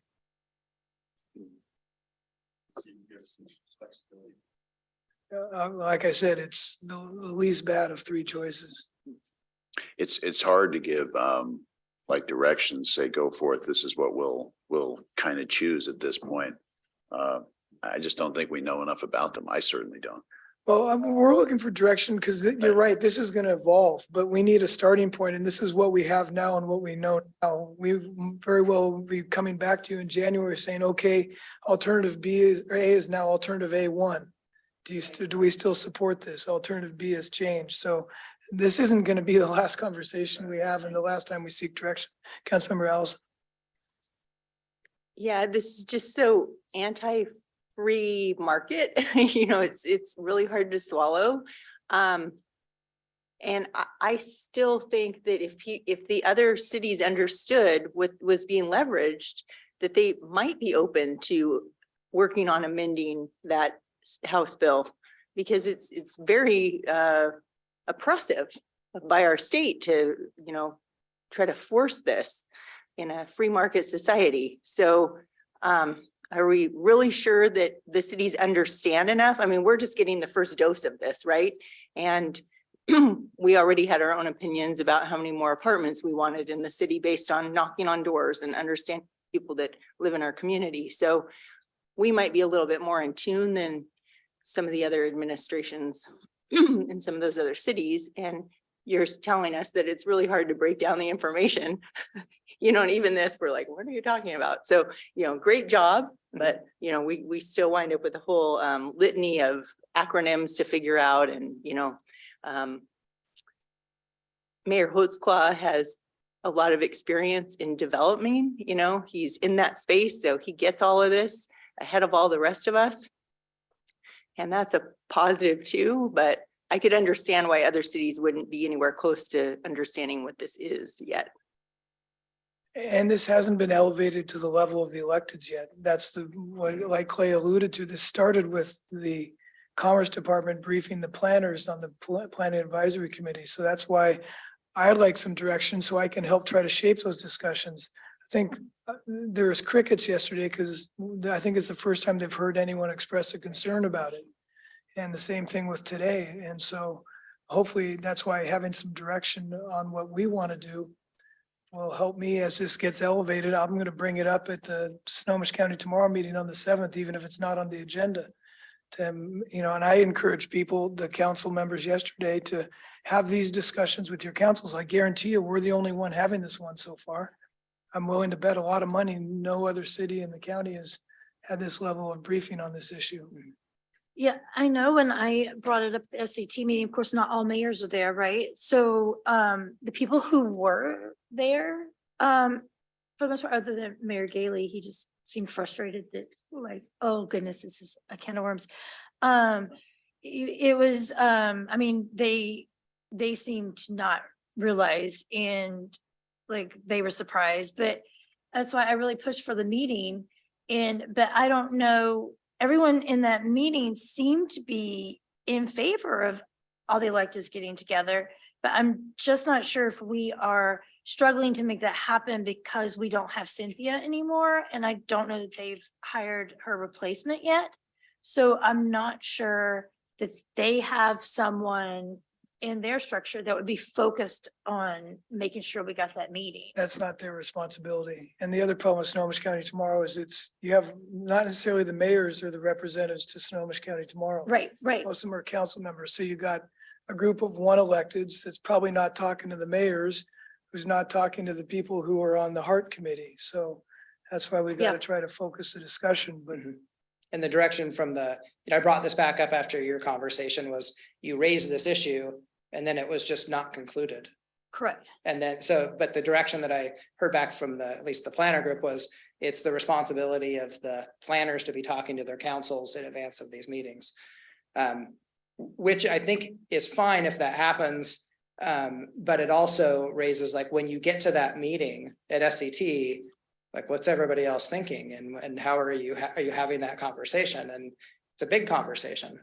I think that's why that direction is helpful for staff and for representatives, so we can make sure that we're heading in the right direction. thoughts, comments? I mean, I'm not going to be taking a final vote on SCT until March. So I think right now is just the direction where to push us. So looking for direction, if these are our options, push it in that direction with the understanding that we need to try to educate the other councils as to why this is potentially an issue. Who's on first? Councilmember Paddock and then Councilmember Cavallari. I guess to answer your question about the go forward, rather than advocating for a particular one of the options, I think that getting the knowledge out that this is happening, we want to work together collaboratively with other cities is going to obviously get them to have the same conversations that we're having here. Because I can't imagine there's anyone that has graphs that are much different than this. So that would be my recommendation. And I also just want to thank Clay and Director Todd for a lot of very in-depth answers to questions that I had sent them just a few hours ago. And I think we're blessed to have a staff that actually understands a lot of this already, that we can lean on to give us some direction on what are the best options for the city. So thank you for that. And that would be my input.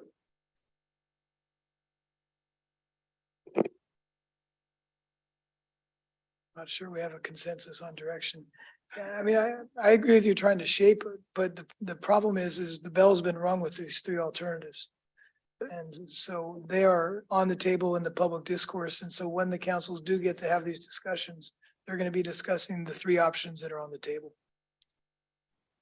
And I think I don't want to do either of them, but if they're going to force it, we would want to start working towards shaping towards A, and then trying to come up with a plan and figure out how we work on shaping that. Yeah, and I think that's what I'm asking. I'm We not asking definitely for- don't want B. I'm not asking for what our final vote should be. I'm asking for kind of direction. Push it towards A if these are our choices, and we'll report back as we learn more and hear more from the cities.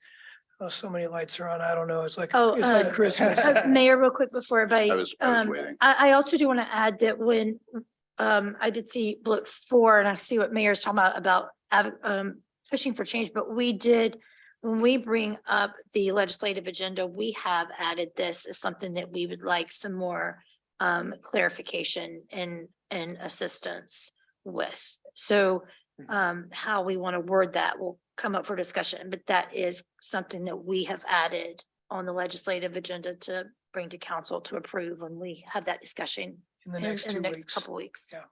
Councilmember Cavallari. Thank you, Mayor.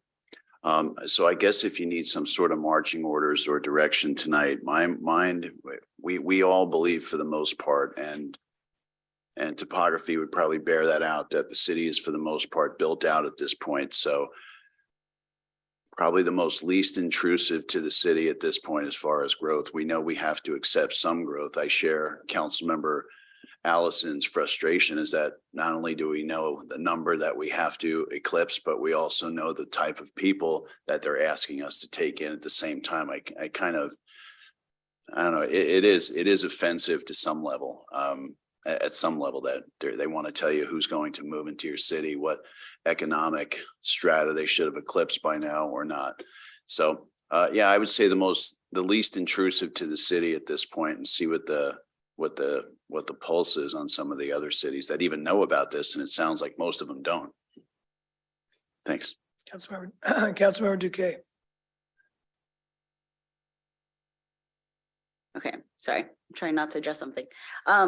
I don't, can I come right back? Sorry, it threw me off for a moment. I'm And sorry. Oh, you want me to go to Councilmember Allison? Yes, is that okay? Yes, that's fine. So if I had to get behind one of these, I guess I would get behind A, but I hate all three of them for the reasons I already mentioned. So it's just anti-free market. There's no way that you're gonna get developers to do that.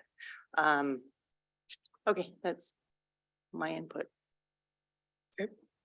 Are your thoughts collected, Councilmember Duque? Yes, thank you very much. Agree with Councilmember Allison. I completely understand about shaping, I think is how I would like it to be phrased for A. But I personally still don't understand the methodology about, or how A came to be. So I will do that additional. Yeah, I'll follow up and make sure I get that, because maybe it's about molding and shaping A to seem to work. I'm intrigued by what this means for us overall, if this puts us at a halt for the type of work that we're doing, because we had a number and we were looking at that, and I did have many people talk to me about how, that number is not feasible, and there's all these kind of things, and so it's interesting to. I really appreciate this, but so in terms of direction, I'd also like to just offer that I'm absolutely saying that I'm not gonna say, let me know how to help. I will follow up with you to determine what it is I can do in terms of beating the drum, or whatever that type of language is, or sharing or making connections with other city council members to see where people are or to see what we're planning on doing. Clay, when do you think you can get the information out on the methodology? Next couple of days? Yeah, of course. Yeah, I just want to talk to the county because it may be in planner speak, but it's even planner speak that I need to just make sure of how they're, so I'll get it into plain language and get that back to you. And then I'd suggest if you have questions after you get that, why don't you submit them to Martin, Mike, and Clay, and they can assemble them, and either on the 6th or the 13th, we can have a quick report, either in written or verbal, just answering any additional questions that came up on the methodology. Does that work? Okay, thank you, Clay. We cover it. We beat that one pretty good. Okay, brings us to our consent agenda for the evening. Item A, approval of checks number 65320 through 65367 and ACH wire transfers in the amount of $158,762.50. Audit committee was myself and Councilmember Allison's. Any exceptions? No exceptions. No exceptions. Item B is payroll and benefit ACH payments in the amount of $201,338.63. Any exceptions? No exceptions. No exceptions. Item C, approval of checks number 65368 through 65418 and ACH wire transfers in the amount of $385,044.60. Any exceptions? No exceptions. No exceptions. And item D, payroll and benefit ACH payments in the amount of $268,197.84. Any exceptions? No exceptions. No exceptions. And finally, item E, city council meeting minutes of November 8th, 2022. Do we have a motion to approve the consent agenda? So move. Second. All those in favor, please say aye. Aye. Any opposed? Abstentions? Consent agenda is approved. Reports, start with city manager. Thank you, Mayor. First thing, I'd like to just mention a few things. One is basically the accomplishments that we've made The two of them that were mentioned today, one is the closing of this fire transition. I think that the staff, since last year has put in so much time on this, and I think it's a big accomplishment. At some point in time, we'll probably bring in South County Fire staff as well, so we can bring together the teams, and then we can establish moving forward in the future on that one. The budget as well, I think, just keep in mind, just wanted to kind of just revert back and just remind everyone how there's kind of things that we went through in the past year and the challenges. It wasn't just a normal budget season where we not only just had to develop a budget in its entirety. It's our first time, and I think we did a fabulous job so far. A lot of ways to improve, and we will continue to. You know, we're filling our budget positions through the whole process. A lot of changes that are happening and will continue throughout the next year and going forward into the last half of our biennium. A lot of things that we'll probably experience in this next year. We don't know if we're going to have a recession, but we'll definitely be prepared for it. Recently, you've seen us pull back about close to $1 million in positions that we wanted to fund, but we could not. So although we're pretty optimistic on kind of what we need, I think we're in a position to where we feel pretty strong in terms of moving forward. You know, if we do come to a recession, I think what I see it is not as a point of retreat, but more or less a way to we'll, as a leadership team, look on the positive side of things and figure out and continue to take that prudent approach like we always have recently to address things in a positive manner moving forward. And we'll be prepared for anything that comes moving forward. I'm pretty confident we can do that. So I just want to mention that not only am I proud of the team, council, I appreciate your advisement on everything. Moving forward, I think we're going to be thinking a lot in this first month of the next year about the things that we've accomplished and how we can prepare for the challenges. And as we become more nimble as we move forward, keep in mind we do have that amendment period the first half of the biennium too. So we have some things in our back pocket we can use to adjust as we go forward. So one other thing I want to mention too is our marketing team wanted me just to bring up what Ms. Heidel kind of raised a little earlier on the I can't bring it up, the Festival of Trees. The team did put a lot of time into it, and I believe it goes through January 3rd. I don't know if you're all familiar with it, but it's all the windows are all decorated, and there are actually, it's a contest that they put together where that, without going into detail, there's some prizes that are associated with that too, where people have to find certain things in the windows, and when they do, they get prizes with that. But a reminder that the tree lighting is this Saturday, the 3rd, starts at 4 p.m. Try to get there a little early. I think we're starting a little earlier than we did last year.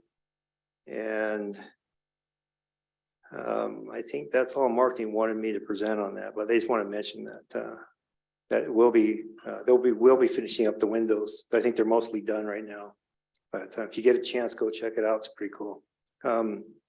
With that, I'll hand it over to our chief of police, who will provide a recruitment update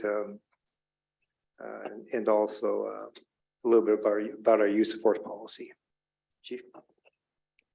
Thank you, City Manager. Council, good evening once again. I'm actually fortunate enough to have attended a WASPIC, Washington State Association of Sheriffs and Police Chiefs Conference earlier this month, and I have some reports on legislative agenda from that conference in regards to WASPIC's views. First of all, one of the major issues that WASPIC is going to be looking into is the Blake decision, which affects the violation of Uniform Controlled Substance Act, RCW 6950-4013. They're going to be creating some language, and I'll be reporting back to you regarding what that legislative agenda looks like. I'm sure that we're going to have a lot more discussions regarding legislative agenda and some of the things that are topics of your concern, and I'll be happy to answer any questions that you have on those as we move forward. One of the other issues that WASPIC had was in regards to police pursuits, and that is under RCW 10-116-060. And basically the standards for which officers pursue nowadays. And that was changed tremendously in the last legislative session. Nearly passed a new, House Bill 5919, which just fell short of passing on the floor. The standards for which law enforcement officers are pursuing nowadays is actually probable cause, which is a very high standard that a crime has occurred. In the past, it used to be under reasonable suspicion, and WASPIC is trying to put some language together that finds common ground between those two so that law enforcement work can be done more efficiently and safely, giving all the considerations. And lastly, use of force policy. In 2021, the legislature passed House Bill 1310. That House bill required the state's attorney general office to provide a model policy on use of force for law enforcement. It also required that once that model policy was published in July of 2022, that law enforcement review the policy and report back to the attorney general's office if our policy was consistent with the model policy provided by the attorney general. Yesterday, or actually I should say today, I forwarded a declaration to the attorney general's office that stated that our policy is consistent with the model policy and in best practices. That policy was reviewed, was actually created by several members of the department, was reviewed by the city attorney's office, the city prosecutor's office, and is consistent with WCIA recommendations on how we should move forward. So I'm very confident, and I'd like to thank both Sergeant Fouch, Sergeant Durkee, Corporal Lerma, and Acting Sergeant Kidwell for their work being done here, as well as the city attorney Grant Deginger and city prosecutor Chad Krebs for their assistance. It's been a rewarding experience. So with that, I'll answer any questions that you might have. Any questions for Chief? John? Nope, seeing none. Thank you. Any other reports? That's all, Mayor. Okay. I just have a few things. Thank you to the Mayor Pro Tem for covering me on Veterans Day. It sounds like it was a great day and great events, and it sounds like Mr. Hoop very much enjoyed his ride in the sidecar. I mentioned the mayor's meeting. We have two mayor's meetings, and one is hosted by Mayor Narian from Marysville. That was the meeting yesterday. The bulk of that discussion was on the coalition, the Mayors and Business Leaders Coalition for Public Safety. I had the assistant clerk circulate the materials that we got there. I haven't gone through them. I think the only other thing I'll mention about the meeting is I heard a lot from the other council members of some of the same concerns that you guys had, is getting definition on what is going to be accomplished, so that if and when they want to ask for money a year from now to continue, that we have a better understanding of what's going on. So we're not the only ones that had those concerns. I would covered HART. The bulk of that discussion was on House Bill 1220, and my first opportunity to carry my direction forward will be with Executive Summer's monthly mayors and tribal leaders meeting tomorrow morning. So I will bring up 1220 and see if I can get any attention from others. And then finally, we had the coffee chat out at the senior center on November 22nd. I think we had 6 or 7 people, so we're getting more people out. We're working on a schedule to get them out around the city over the course of the next year, and maybe try some different times, maybe a weekend or afternoon. Just a couple of the issues we heard about, signage in the city, an issue that I'm sure Michael chuckles, the lack of why we prohibit A-boards. That came up out there because they feel that the seniors don't know where they're located out there, and they can't have an A-board, and the signage isn't as ideal as they'd like. And heard quite a bit about accessibility of to the senior center, particularly by bus from other parts of the city. But I'm not sure. I think we're taking a hiatus in December, but we'll be back doing one in January. So that is what I had. Mayor Pro Tem, any report? Thank you, Mayor. I think you covered pretty much the main topics that were discussed in the coffee chat. Have we been in meetings since Veterans Day parade?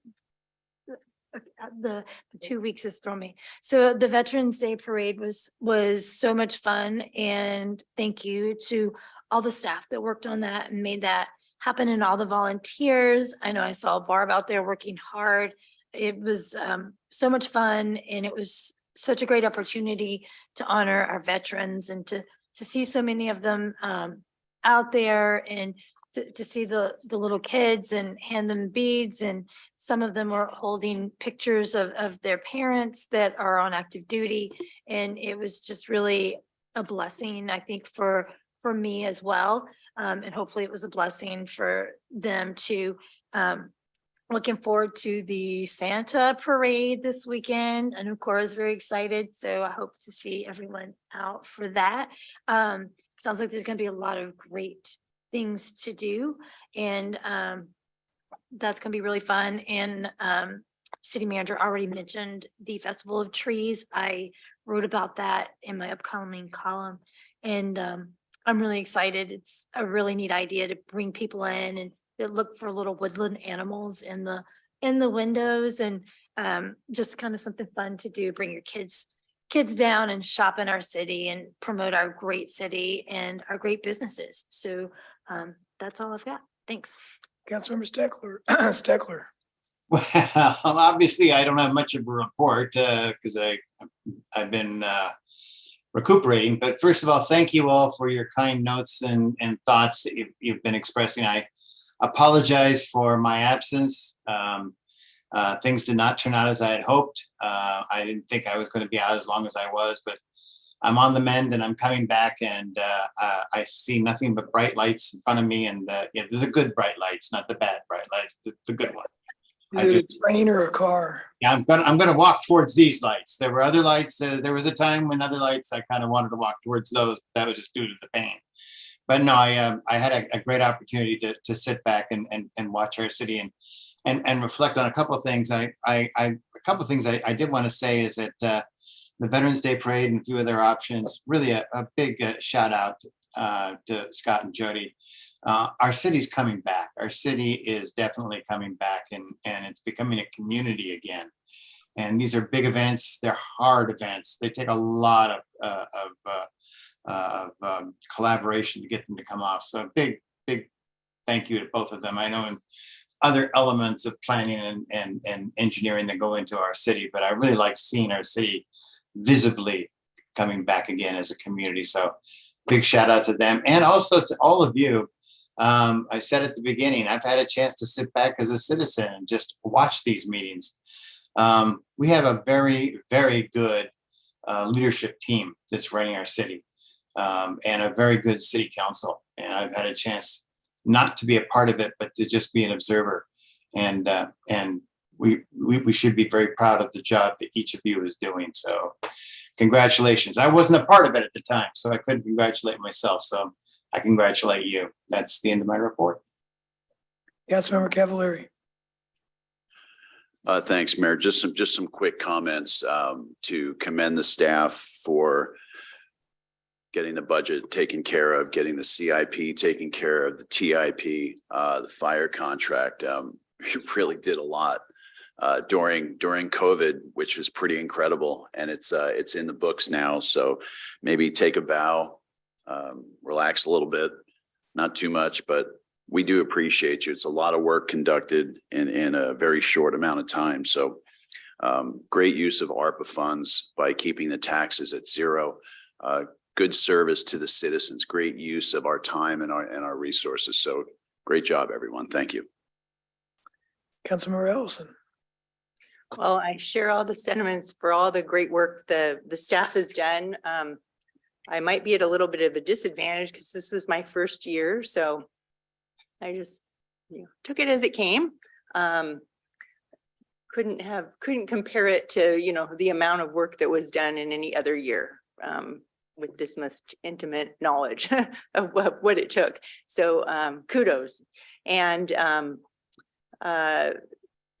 I was unable to go to the Veterans Day Parade. I had to work in California that week, so missed that festivity, but I'm looking forward to the parade this coming weekend and the tree lighting ceremony, and doing the regular things that we used to do before the virus ruined everything. So we're back. Yeah. Thank you. Councilmember Duque. I want to acknowledge that it was snowing today.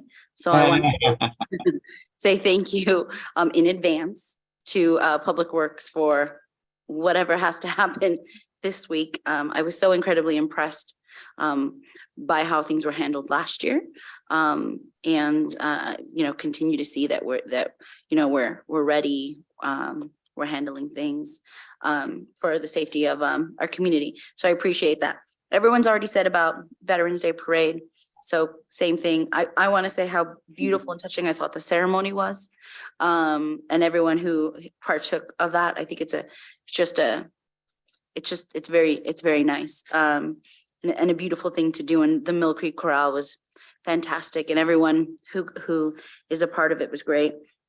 I'm curious to hear about like post lessons learned about the parade, about there were things that were different this time. Same thing with the ceremony. Now that we've had a look back, and I know this Saturday it's a parade, but it's Mill Creek Town Centers. So just seeing that, and then I know there was the Gold Creek Church had the Latino Heritage Day or festival month parade, again, not City of Mill Creek, but so I'm curious to learn more about the lessons learned from these parades and how we move forward at that. I'm going to be following up. I'd love to learn more about where we are staffing wise, an update on that and who we have. I had looked earlier today on our website to see photos of individuals just to see like where we are on things, and I had some questions on that. And then I was curious about the fire station. So can we go say hi? I know I heard earlier something about maybe having people come here, but is that acceptable? Is that not the time?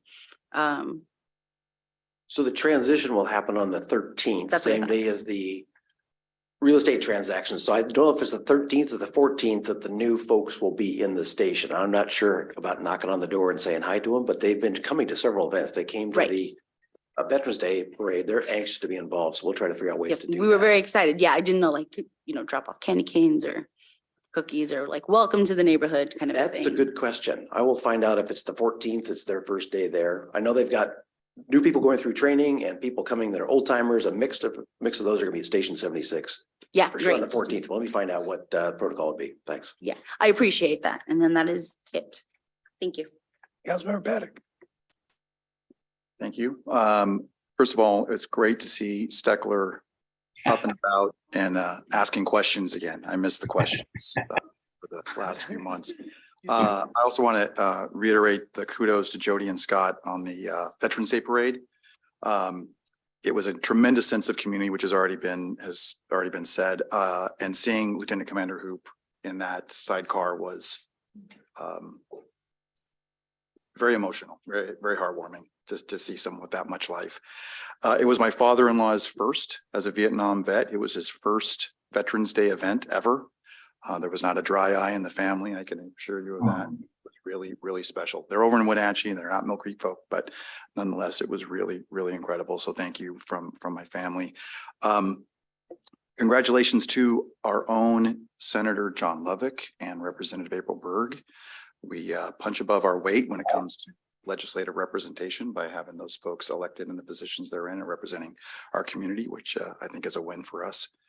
I also want to congratulate the new corporals, Chief White, thank you for that. And just reiterate what was said about the tremendous amount of leadership that we have in the city with the staff and the work that was done to put the budget together on a very conservative and frugal way. That was, I think, respectful to the commitment that we made to the community around the fire station, if not the letter of that commitment, the spirit of that commitment. And I hope that doesn't go unnoticed by the community. And I think the job, the challenging job that the staff was able to do you should all be commended. Thank you very much for that.